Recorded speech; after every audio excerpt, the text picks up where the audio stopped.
Have you guys heard of estrogen dominance? You know what I'm talking about. The boobs are swelling, you're bloating, there's back fat, you've got migraines, you just don't feel like yourself. Well, estrogen dominance is real, and we really need to be talking about it a whole lot more. It's not brought up in the exam rooms. It's not even tested for. But what we're going to do today is learn how to detox your estrogen. That's right. Even the estrogen that you make, not even estrogen that's coming from somewhere else, but how to break it down, how to move it through your system so all those crazy symptoms hopefully can go away. And of course, the best part of this, hopefully they'll go away naturally. This is all about the East-West approach. We're merging medicine, mixing things up to find answers that work. All right, let's get into these foods. These are some of my favorite foods, and you're looking at them and you're like, seriously? But I'm being serious. I actually love these, and I love them for lots of different reasons. The first family of foods that we know really helps to break estrogen down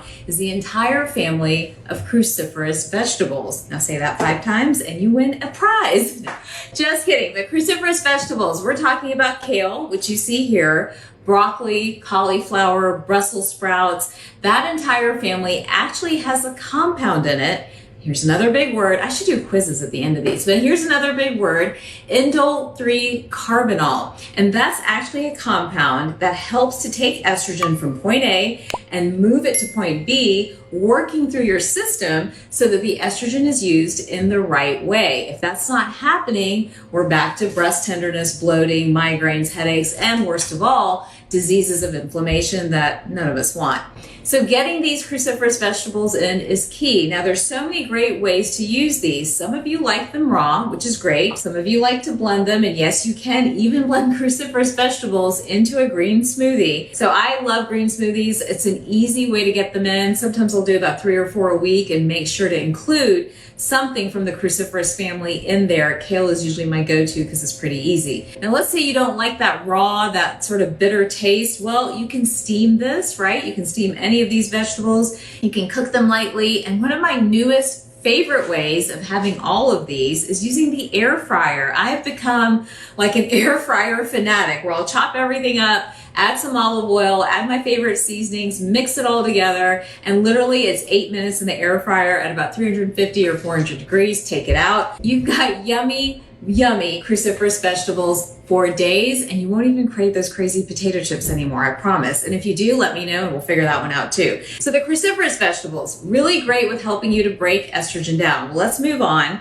I love the omega-9 fats, and I want you to remember that too. So far we've got a quiz going. We've got estrogen detoxification, indole 3-carbinol, another big word to remember. Now we're talking omega-9 fats. And omega-9 fats, one of the best sources is actually olives, olive oil, and even avocados. They're critical for, again, moving estrogen through the body and really helping to support the liver. They have an added function of supporting the gut and keeping all the gut bacteria stable so that, again, estrogen is used in the right way, right? We never want estrogen to build up. So our omega-9 fats are helpful with that. All right, so cruciferous vegetables, olives, and our omega-9 fats. Again, my favorite things. Love mixing all this stuff up and together. Let's talk about one more fat that's really important for breaking estrogen down, and that's your omega-3 fats. Now, omega-3s you've probably heard about, so many studies, so many conversations around omega-3 fats, but they do play a role in hormones and hormone balance as well, especially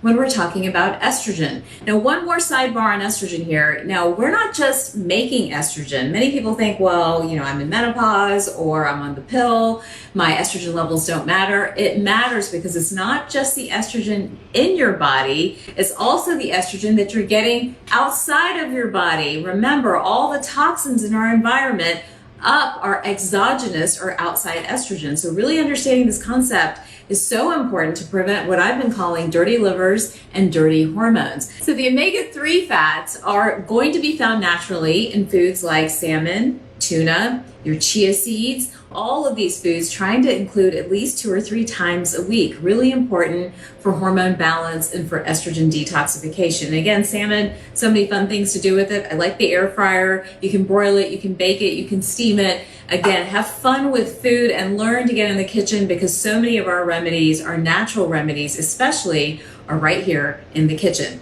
All right, I'm still not done, believe it or not. Fiber. Really important for helping with estrogen breakdown. So many of us don't get enough fiber, even when we're eating healthy. How many of you are like, well, I eat salads all the time, Dr. Taz? I hear that over and over again in the exam room. And yes, salads are giving you some fiber, but they're not giving you enough soluble fiber. And that's really what you need to move the stuff on through. So maybe taking in a tablespoon of brown flax seeds or a tablespoon of chia seeds, the very things that also have the healthy fats in it, is a way to break estrogen down. If you don't like those, adding in oatmeal or adding in psyllium husk, which you can pull from over the counter, those are additional sources of dietary fiber that help to break estrogen down.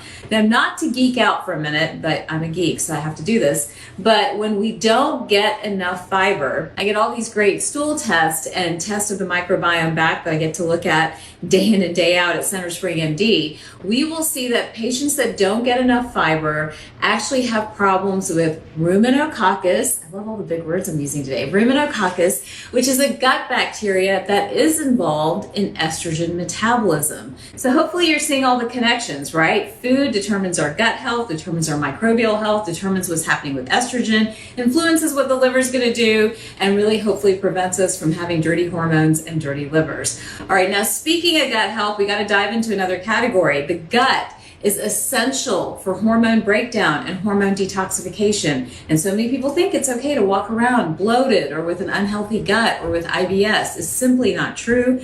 And please don't let anybody tell you that. The East-West approach to medicine is really looking at the gut as ground zero, the liver as the second place to go, and almost everything else comes from those central places.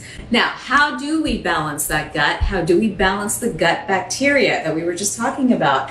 Well, I love using kefir. Kefir is a fermented drink. It's been around for centuries, used a lot in Ayurveda, used in Russia, used in China, to again repopulate good bacteria right here in the belly so that your body can take dirty estrogen, break it down, and hopefully get rid of it. I love it when the research matches what these guys from Eastern Systems of Medicine talked about thousands of years ago. Now we've got all these studies talking about the microbial population of the gut and how it's important for estrogen uptake and recirculation. And when we don't have it, then we know that there are more symptoms of estrogen dominance, which then leads to inflammation, which then leads to the diseases that I don't want to talk about right now because I don't want to put it out there. Now, while we're talking about stuff to balance your gut and to balance your microbiome, I almost forgot.